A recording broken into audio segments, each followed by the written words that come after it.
Good evening. Welcome back to another devotional with Pastor John.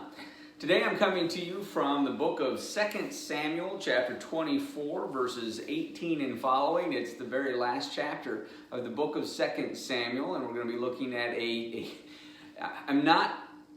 have not chosen this passage because it deals with a plague being ended, although the humor and irony of it was not lost upon me. But just listen as I read. It says, "On that day Gad went to David and said to him, 'Go up and build an altar to the Lord on the threshing floor of Araunah the Jebusite.'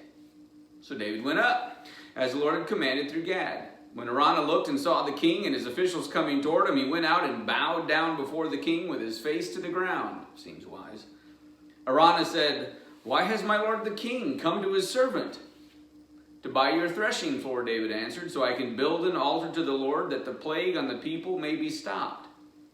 Araunah said to David, "Let my lord the king take whatever he wishes and offer it up. Here are oxen for the burnt offering, and here are threshing sledges and ox yokes for the wood. Your majesty," Araunah gives all this to the king. Araunah also said to him, "May the Lord your God accept you." And I would imagine not just because he's the king does he want to please him, but also he would probably like this plague to be over as well.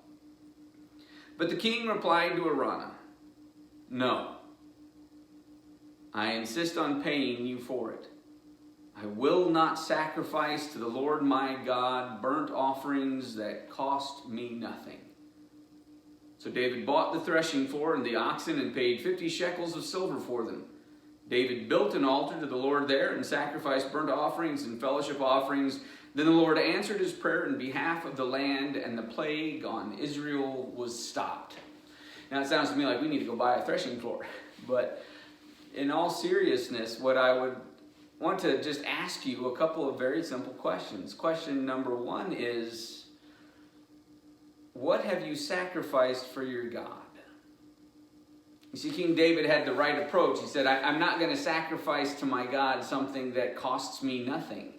It is no sacrifice. If I do so, it costs me nothing, and therefore I am stating that my value, or the way I value my relationship to God, is paltry. How do you value your relationship with God?